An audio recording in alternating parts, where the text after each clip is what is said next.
Wildfires finally nearing the end. Yeah, heavy rain expected throughout the week is expected to not only drench the Northern California campfire, but also snuff out the risk of new wildfires for the rest of the year. Sadly, though, that heavy rain could bring flash flooding and mudslides to already hard-hit cities to really complicate some of those search efforts. Yeah, taking a look at the damage so far, those fires have claimed 79 lives, destroying nearly 13,000 homes on either end of the state.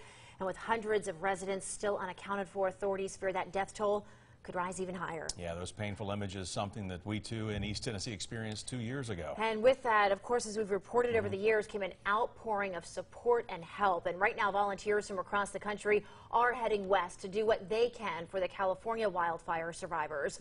One of those volunteers calling East Tennessee home. New at 5, WATE 6 on your side reporter Laura Halm FaceTiming with this Red Cross volunteer to hear why they have the heart to help.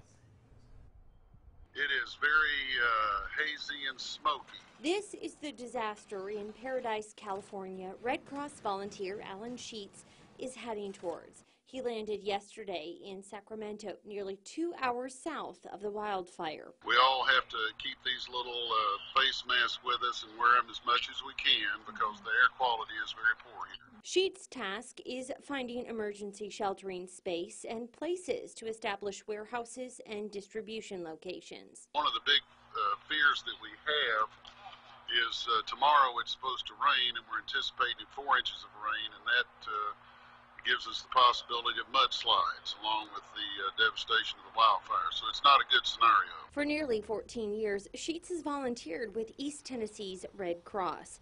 His last wildfire was here at home, and being in California today brings back memories. I'm here to support them. A lot of them came to Gatlinburg to support us, so it's a great opportunity for me to give back a little bit to my neighbors out here. It's that same compassion he'll carry with wildfire survivors in California. You got to let them know that it's a bump in the road. It's going to go away. There's going to be a better day, and if you can help them along that path, then you've been a very great success. This deployment could last through Christmas, but for so many volunteers, we're all glad to be here. We'd rather be here than anywhere else. All right, Laura's joining us now live here in the studio. And understandably, since Mr. Sheets has been volunteering for some time, he's apparently got a number of disasters under his belt. I would have to think he's worked a lot of areas. Yeah, that's right. In fact, he tells me he got back to Knoxville last Thursday, spent 3 days at home, and then deployed to California. Mr. Sheets had been helping out in North Carolina the last 9 weeks where Hurricane Florence made landfall. And it's important to add that 5 volunteers with East Tennessee's Red Cross, including Mr. Sheets, are helping out in California's wildfire relief. Guys? All right, Laura, thank you so much for bringing his story. So important to reach out and help our neighbors. Definitely.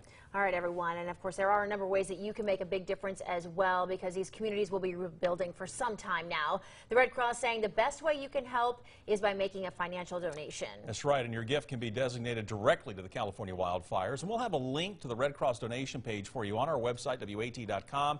All you have to do is click on the As Seen On section.